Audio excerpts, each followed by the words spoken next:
With the horror genre's existence now lasting over a century, it has gained irrefutable mainstream popularity. Horror is now one of the highest-grossing genres in the box office, reporting nearly $900 million in domestic sales just last year, according to KDAF Television. However, with such popularity has come great criticism. Many express disdains towards the genre, reducing it to just a bunch of impulsive jump scares. However, I would argue that those who don't understand the genre are those who simply don't understand the mechanic behind it. Fear. As an emotion, fear can be brushed off as something irrational and reactive, which in turn reflects how people interpret horror. But people don't seem to grasp just how aware of an emotion it is. Fear isn't random or impulsive. It has roots in the way we navigate life, which shapes what we see as frightening or creepy. In fact, I argue that an individual's definition of creepy can be shaped by their social, cultural, and psychological perspectives. In this video, we'll further explore this statement.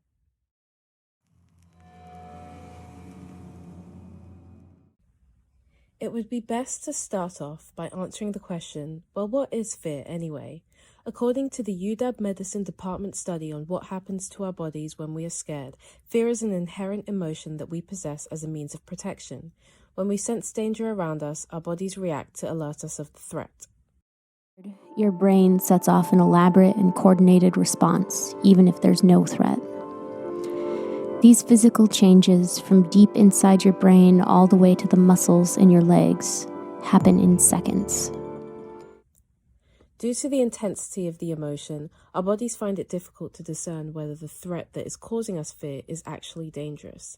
This means that when we are creeped out, our bodies can't tell the difference between the danger levels of a ravenous lion trying to eat you and that weird mannequin standing ominously in the corner.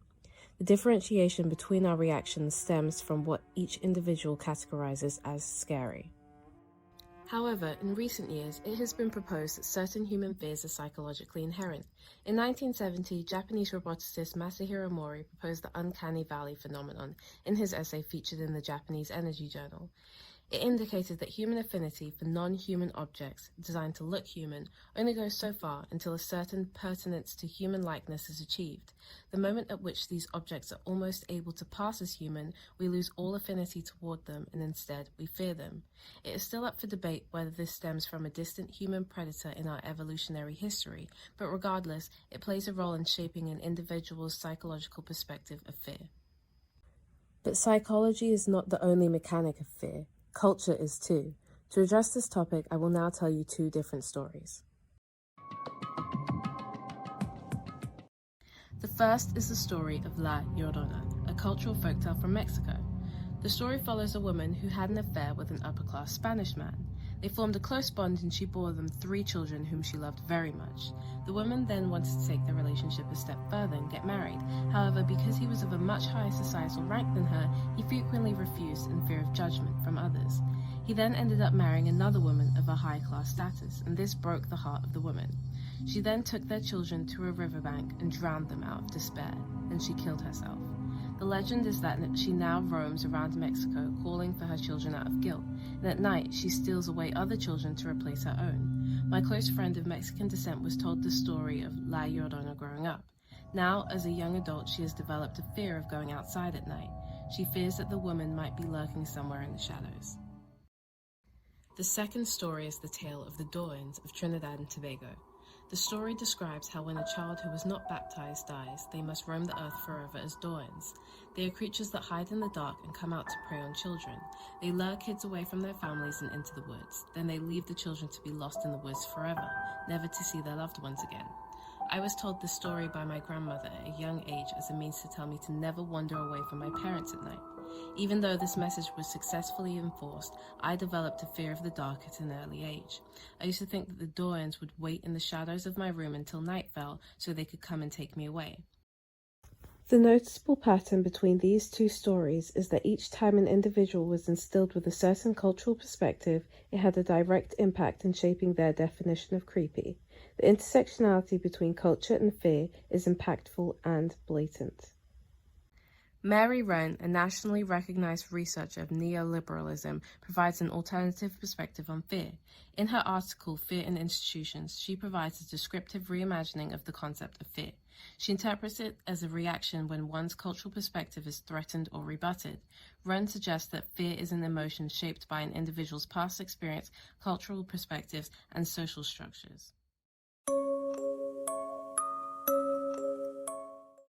On the topic of society and fear, there are many examples of creepiness throughout media.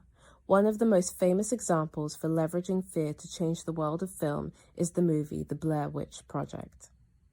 In an interview of the directors and actors in the movie, they described the filming process of the movie and how much the actors were left in the dark for the project. There was no script, and the recruitment process was so vague that the actors basically had no idea what they were walking into. They were also not informed of how they would be scared, so all the reactions on the film are real. The ambiguity of the filming process for the actors left them constantly on edge, whilst the producers used this ambiguity to scare them.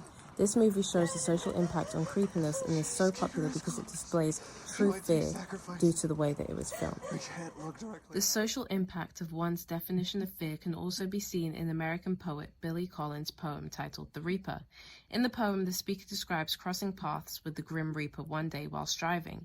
The speaker illustrates their fear by saying, "There was no sign I could give him in that instant, no casual wave, or thumbs up, no two-fingered V that would ease the jolt of fear." The encounter left the speaker not knowing what to do with themselves in the moment, so as they experienced their definition of fear being shaped by this. We can see another example of this happening in the novel Sleepless by Lou Morgan. The story follows a group of wealthy British teens at their elite private school. They determine to pass their upcoming exams by any means necessary and wind up resorting to unidentified pills as a means to help them focus. Whereas they do pass their exams with flying colors, they find that the pills they took are actually classified failed military experiment drugs that will kill them. Each teen starts experiencing frightening, hyper-realistic hallucinations based on their deepest fears. Protagonist Izzy encounters hallucinations consisting of evil teachers trying to kill her, her smashing up a group of cars in the street, and the repeated phrase, "You shouldn't be here, dearie." At the end of the book, we find out that all Izzy's creepy hallucinations were based on her fear and guilt over a past experience with her teacher. The book says as follows: the difference between a pass and a fail. She'd asked for a remark, she'd begged, and the teacher had folded her arms and turned her down flat. Izzy had never felt anger like that before, sheer rage at the injustice of it. It wasn't even like her answer had been wrong, just not clear enough. It wasn't fair. She'd worked so hard and done her best, and then someone was telling her her best simply wasn't good enough. "You shouldn't be here, dearie," a teacher's concern for a teenage girl all alone in a deserted car park after dark. A teacher who didn't spot the metal bar in Izzy's hand as she walked away, and who, when she turned to the corner of her parking space, could barely believe that anyone, let alone Izzy, could do that to her car. However, a flipped example of the social impact on an individual's definition of creepy can be seen in famous playwright Shakespeare's play Hamlet. In Act 5, Scene 1, two gravediggers are preparing for the funeral of Hamlet's old lover, Ophelia. They dig her up a grave whilst cracking jokes about the dead.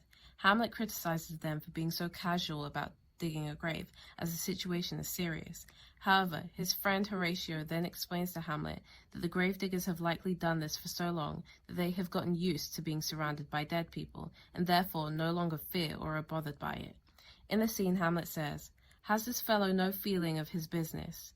He sings at grave-making." Horatio then responds, "Custom hath made it him a property of easiness." This shows how the social perspective has an impact on what an individual defines as creepy, because the gravedigger is so used to being surrounded by death that it is no longer what he decides as creepy. However, I think of all the different perspectives of fear, this commentary by science fiction author Harlan Ellison by far stands to be my favorite. Because you are an American, I did read your stories more as a criticism of America. I mean, maybe you are criticizing the world. Yeah, I think so. Now here's the bicentennial year, and in America there is a feast of love about how wonderful America is, and no one bothers to mention the terrible and awful things that have been done in the name of patriotism and in the name of founding a country. I dare say the same things, apply to the English, but I think after a while people get to praise themselves too much, and they lose sight of the fact that they have the same core of nastiness that everyone has. This interview depicts Ellison rationalizing why many readers seem to find his writing creepy or disturbing. He touches on the fact that many people have been raised with ideologies rooted in nationalism, and that in turn has led to the idea of confronting the ramifications of their actions, causing them immense discomfort or even fear. Fear is a multifaceted emotion. It is instinctive to human nature but can be influenced in different ways. From the cultural stories recited to us as children, to the psychological mechanics in our brains that process encounters in different ways, to our past experiences, they all play a role in shaping our definition of creepy. The more people are able to understand the mechanics of fear, the more understanding they will have for the horror genre as a whole. After all, much like fear, horror represents a myriad of external perspectives relative to each individual. Understanding the complex interplay between the two concepts will help you to answer the question, what are you scared of?